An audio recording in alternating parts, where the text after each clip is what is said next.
अस्सलाम वालेकुम। आपने बहुत सारे नगेट्स खाए होंगे, बहुत ज़्यादा आपने ट्राई किए होंगे, हर ब्रांड के, हर जगह के, हर अच्छे नगेट्स। लेकिन ये जो नगेट्स मैं आपको बनाना सिखा रही हूँ, बहुत ज़बरदस्त, इसकी बहुत यूनिक सी रेसिपी और ऐसा नगेट्स बनेंगे जो आपने कभी भी नहीं बनाए होंगे।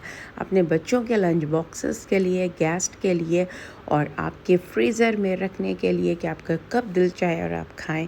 तो ये मज़ेदार नगेट्स मैं किस तरह से बना रही हूँ, मैंने चिकन का कीमा ले लिया है, बहुत ही थिन कीमा है और इसके अंदर मैंने 1 केजी मेरा कीमा है और इसके अंदर मैंने जो है 3 जो है वो स्लाइसेस ले ली थी, बहुत ही 3 स्लाइसेस ले ली थी जिसको मैंने सोक कर लिया था पानी में और उसका पानी जो है बिल्कुल रिलीज़ करके उसके बाद इसको कीमे के अंदर डाला। अब मैंने इसके अंदर जो है वो ब्लैक पेपर डाला 1 टेबल स्पून और पेपरिका डाला 1 टेबल स्पून, सोया सॉस डाला 1 टेबल स्पून, ठीक है, 1 टेबल स्पून सोया सॉस डाला। इन सारी चीज़ों को मैंने मिक्स किया और विनेगर डाला है आपने 1 टेबल स्पून। अच्छा, सारी चीज़ों को मैंने मिक्स किया। मिक्स करने के बाद इसको मैरिनेट कर लिया 1 आवर्स के लिए।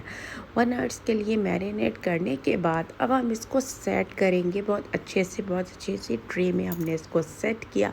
सेट करने के बाद मैंने इसको क्या किया, 1 आवर के लिए मैंने इसको फ्रीज़र में रखा है, नॉट फ्रिज, फ्रीज़र में रख दिया। इससे ये होगा कि आपकी कटिंग बहुत अच्छी हो जाएगी। पिज़्ज़ा कटर से मैंने इसको कट करना, लेकिन इसकी कटिंग बहुत अच्छी होगी।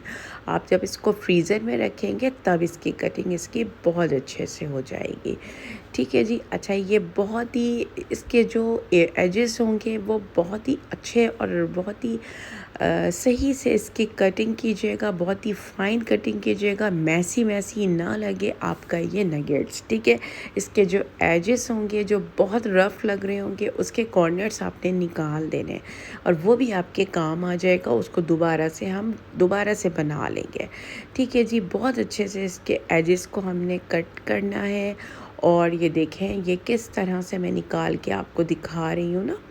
ये मेरे जो है ना ये रेडी हो गया और ये फ्रीज़ हो गया है ना, तो थोड़ा सा ये थिक हो गया। अच्छा, ये फ्रीज़ होकर ही सेट होगा और बहुत अच्छी इसके अंदर बाइंडिंग होगी। अगर आपने डायरेक्ट इस तरह से बनाया तो वो बिल्कुल अच्छा नहीं बनेगा और उसका थिकनेस भी नहीं आएगी।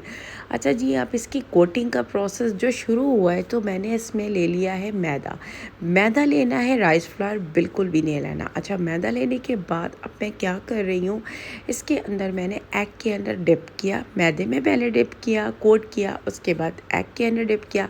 अब मेरे पास क्रम्स है, एक होता है हमारे पास जो है रस्क के क्रम्स हम रखते हैं वो, और एक अच्छे ही हमारे पास क्वालिटी के क्रम्स होते हैं, दोनों को मैंने ऐड कर लिया। उसमें मैंने इसको कोट किया, पहले मैदे में कोट किया, फिर एग में कोट किया, उसके बाद इसमें क्रम्स में मैंने इसको कोट किया। अब इसको आप क्या करेंगे, इसको आपने फ्राई करना है, बहुत ही लो फ्लेम पे करेंगे। अगर आपने बहुत ही हाई फ्लेम पे इसको फ्राई किया तो ये क्या होगा, बहुत ही ब्लैकिश ये होंगे और इसका कलर जो है वो बिल्कुल गोल्डन नहीं आएगा।